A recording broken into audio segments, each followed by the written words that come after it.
বক্করের সাথে ইসলামের পথে। ভাই ভাই সর্বনাশ হয়ে গেছে, ওই দেখো বাচ্চাটা ডুবে যাচ্ছে, তাড়াতাড়ি বাঁচাতে হবে। মনে হচ্ছে সাঁতার জানে না, চলো তাড়াতাড়ি যাই। মনে তো হচ্ছে ছেলেটা ঝাঁপিয়ে পড়লো। সাঁতার না জানলে ঝাঁপিয়ে পড়লো কেন? আরে ভাই আগে তো বাঁচাতে হবে, আমি আর তুমি তো সাঁতার জানি, আগে তাড়াতাড়ি চলো। ভাই ও তো নড়াচড়া করছে না, কথাও বলছে না। ছেলেটা কি মারা গেল ভাই? এখন কি হবে? পানি খেয়ে তো পেটটা ফুলে গেছে, পেট চাপ দিয়ে পানি বের করতে হবে। হে আল্লাহ, আমাদের পথ দেখাও।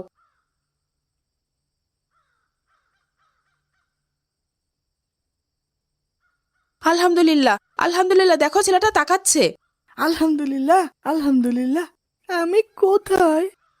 আমি এটা কোথায়? ভাই তুমি তো ঝাঁপ দিয়েছিলে, আমরা তোমাকে উদ্ধার করে তীরে নিয়ে এসেছি। তোমরা আমাকে কেন বাঁচালে? কেন বাঁচালে? আমি বাঁচতে চাই না আর। কেন ভাই, কি বলছো তুমি? তার মানে কি তুমি মরে যাওয়ার জন্য নদীতে ঝাঁপ দিয়েছিলে? হ্যাঁ ভাই, আমি মরতে চাই, আমি বাঁচতে চাই না আর। কেন ভাই, কি এমন দুঃখ তোমার? তুমি আত্মহত্যা করতে যাচ্ছ কেন ভাই? আমার জীবনে অনেক দুঃখ ভাই। আমার জন্মের পর থেকেই দেখেছি আমার বাবা মা সারাদিন ঝগড়া করে। বাবা মায়ের অশান্তি লেগেই থাকে সারাক্ষণ। আমার মা আমার 5,000 টাকা লাগবে আজ। মাসের শেষে এতগুলো টাকা কোথায় পাবো বলো? আমার বেতন তো খুব সামান্য, কোনো রকম সংসারটা চালিয়ে নিতে পারি। এখন তো এতগুলো টাকা দিতে পারবো না। কেন পারবে না? সামান্য 5,000 টাকা। পাশের ফ্ল্যাটের ওই ভাইও তো এই একই চাকরি করে। উনি তো ভাবিকে টাকা চাইলেই কখনো না করেন না। আমার টাকা লাগবে, দিন। আমাদের বেতন সামান্য, ওই ভাই কিভাবে বেশি টাকা ইনকাম করে সেটা আমি আগেও তোমাকে বলেছি।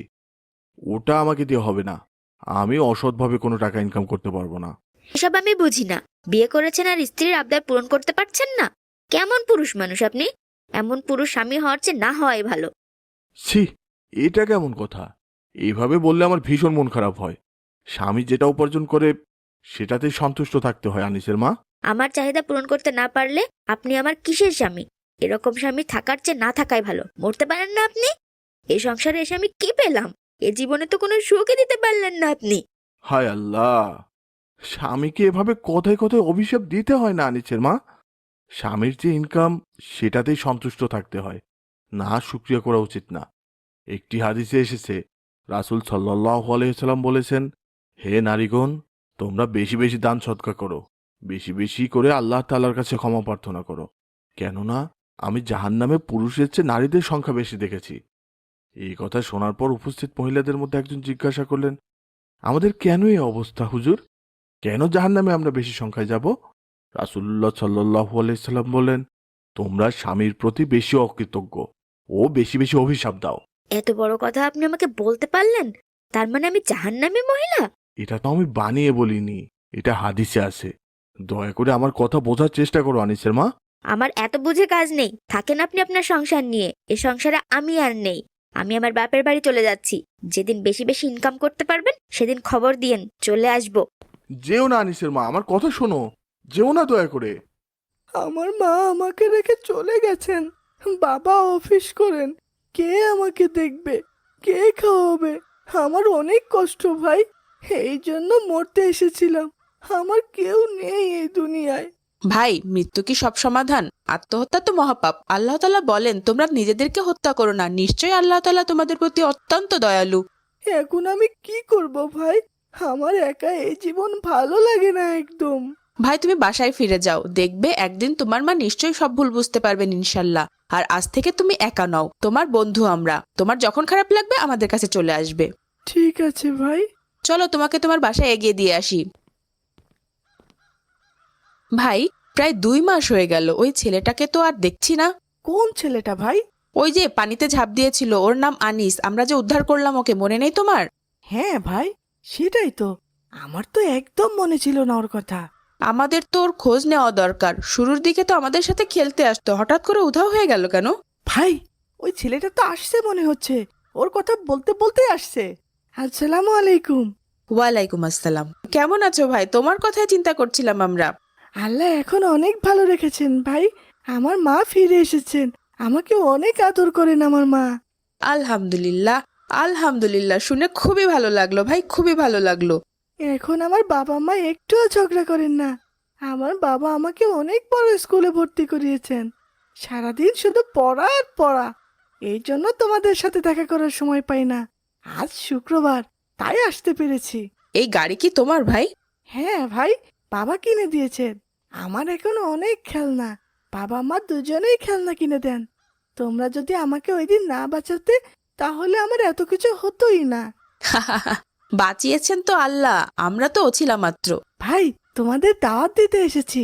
মা তোমাদের দেখতে চেয়েছেন। ঠিক আছে, আমরা যাব ইনশাল্লাহ। ঠিক আছে ভাই, আজ আসি এখন। বাবা মায়ের সাথে আজ বাইরে লাঞ্চ করব। আসসালামু আলাইকুম। ওয়ালাইকুম আসসালাম। ভাই, দেখেছো আনিসের কত পরিবর্তন হয়েছে? সেটাই তো দেখছি, জুম্মার আজান হচ্ছে, চলো বাসায় যাই। আসসালামু আলাইকুম। ওয়ালাইকুম আসসালাম। আসো বাবারা আসো, আনিসের কাছে তোমাদের কথা অনেক শুনেছি। তোমরা আমার ছেলেকে বাঁচিয়েছিলে, আমরা তোমাদের কাছে ঋণী বাবা। আসো বাবা আসো, খাবার টেবিলে বসো। দেখো তোমার খালাম্মা তোমাদের জন্য কত মজার মজার খাবার রান্না করেছেন। এ সময় কে এলো বাসায়? এ সময় তো কেউ কলিং বেল দেয় না। তোমরা খাওয়া শুরু করো, আমি দেখছি।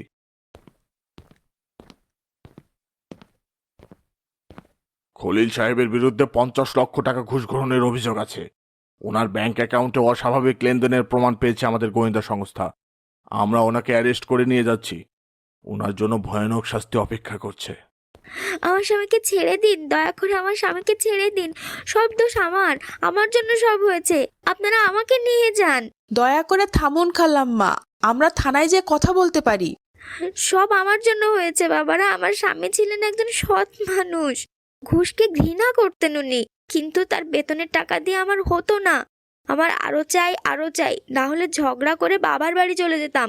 সব দেখে আমার ছেলেটা আত্মহত্যা করতে গেল। তখন থেকে বাধ্য হয়ে আমার স্বামী ঘুষ নেওয়া শুরু করলো। থামুন খালাম্মা, দয়া করে থামুন। আমাদের এখন মাথা ঠান্ডা করে চিন্তা করতে হবে কি করা উচিত আমাদের। বাবারা, আমি সত্যিই জাহান্নামী মহিলা। তোমার চাচা বলেছিল যে মহিলারা তার স্বামীর উপার্জনে সন্তুষ্ট হয় না, স্বামীর প্রতি অকৃতজ্ঞ, কথায় কথায় অভিশাপ দেয়, সেই মহিলারা জাহান্নামী। আমি সত্যিই জাহান্নামী। তোমরা দেখো, আমি জাহান্নামী মহিলা। আমার কোনো ক্ষমা নেই। কার্টুন বানিয়ে ঘরে বসে আয় করুন লক্ষ লক্ষ টাকা। যদি আপনার একটি ল্যাপটপ অথবা কম্পিউটার থাকে, তাহলে আপনিও বানাতে পারেন আমাদের মতো মজার মজার কার্টুন গল্প। আমাদের রয়েছে cartoon making zoom live course. এই কোর্সটির মাধ্যমে বানাতে পারেন ইসলামিক গল্প, রূপকথার গল্প, ভূতের গল্প, টুনটুনের গল্প সহ সব ধরনের কার্টুন গল্প।